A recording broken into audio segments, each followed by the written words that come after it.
जब इंसाफ की आग बदले की ज्वाला बन जाए, जब एक गूंगा आदमी अपने सन्नाटे में हजार चीखें छुपाए, तब जन्म होता है एक कोयले का जो जलकर राख नहीं बल्कि विद्रोह की आग बनता है।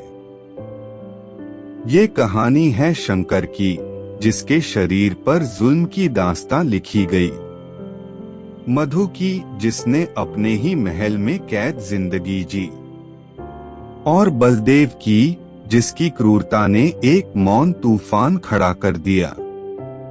सुनिए बॉलीवुड की सबसे धधकती हुई प्रतिशोध कथा कोयला, जहां प्यार और नफरत की लपटें एक साथ भड़कती हैं।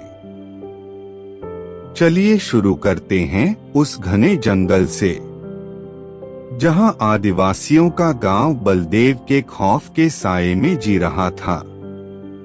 एक गूंगा जवान अपनी बहन के साथ बस इतना जानता था कि जमीन उसकी मां है। पर एक दिन जंगल के घने साये में, जहां आदिवासियों के गांव पर राजा बलदेव सिंह का खौफ छाया था, एक गूंगा जवान शंकर अपनी बहन गौरी के साथ रहता था। शंकर की जुबान तो बोल नहीं सकती थी, पर उसकी आंखों में पूरे जंगल की आवाज बसी थी। एक दिन जब बलदेव के सिपाहियों ने गांव की जमीन हड़पने के लिए आग लगाई, तो शंकर ने अपनी ताकत दिखाई। उसने अकेले ही 5 सिपाहियों को धूल चटा दी। बलदेव ने ये देखा तो उसके मन में शंकर को अपना गुलाम बनाने की योजना जन्मी। उसने शंकर से झूठा वादा किया, अगर तुम मेरे महल में नौकर बनोगे तो तुम्हारे गांव को कभी कोई नुकसान नहीं पहुंचेगा। महल में शंकर की जिंदगी जहन्नुम बन गई। उसे सिर्फ कोयला ढोने का काम दिया गया। एक रात बलदेव ने शंकर की बहन गौरी को महल में बुलाया और उस पर बदसलूकी करनी चाहिए। गौरी ने विरोध किया तो बलदेव ने उसे धक्का देकर सीढ़ियों से गिरा दिया। शंकर ने अपनी बहन का बदन कुचला हुआ देखा तो उसकी आंखों में आग भर गई। वो बलदेव पर टूट पड़ा, पर पहरेदारों ने उसे पकड़ लिया। बलदेव ने शंकर को जीरो से बांधकर जंगल में एक गुफा में छोड़ दिया और आग लगा दी। गौरी को लगा उसका भाई मर गया, पर शंकर जलते कोयलों में से निकल भागा। उसका चेहरा और शरीर जलकर काला हो चुका था। अब वो सिर्फ कोयला नहीं बल्कि ज्वाला बनकर लौटने वाला था। कुछ साल बाद बलदेव ने एक नई साजिश रची।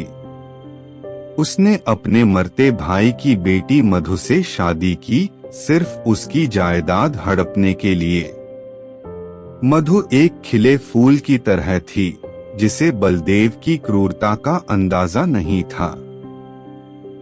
एक दिन मधु ने महल के पिछवाड़े एक काले चेहरे वाले आदमी को देखा जो कोयले ढो रहा था। उसकी आंखों में गहरा दर्द था।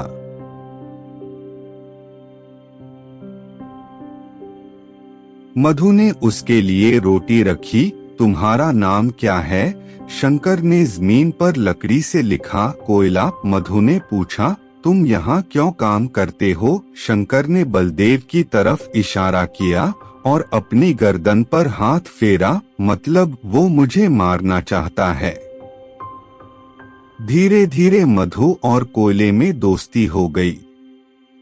मधु उसे अपने दुख सुनाती, बलदेव मुझे कैदी समझता है। एक शाम जब बलदेव ने मधु को डांटा तो कोयला उसके कमरे की खिड़की पर आया।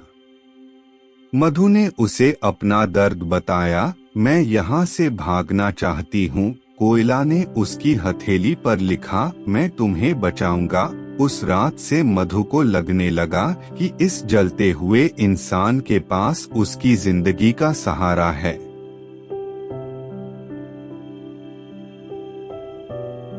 बलदेव को शक हो गया कि मधु किसी से मिलती है। उसने गुप्तचरों को लगाया।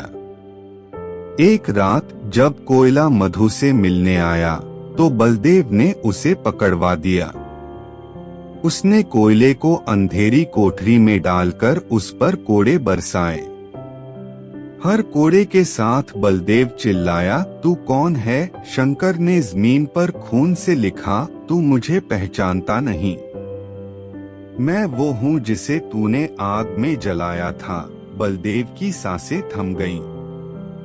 उसने शंकर को जिंदा जलाने का हुक्म दिया, पर तभी मधु ने आवाज लगाई, रुको। अगर तुमने इसे मारा तो मैं तुम्हारी सारी गंदी करतूतें दुनिया के सामने ला दूंगी। बलदेव मजबूरन रुका, पर अब वो शंकर को खत्म करने के नए रास्ते सोचने लगा। आखिरकार शंकर ने मधु को महल से भगाने की योजना बनाई। एक तूफानी रात उसने महल की दीवार तोड़ी और मधु को जंगल की ओर ले भागा। बलदेव और उसके सिपाही पीछे पड़ गए। भागते भागते वे एक खाई के किनारे पहुंचे। पीछे दुश्मन, आगे गहरी खाई। शंकर ने मधु का हाथ थामा और कूद गया। नीचे बहती नदी ने उन्हें बचा लिया। अब शंकर मधु को अपने पुराने गांव ले गया।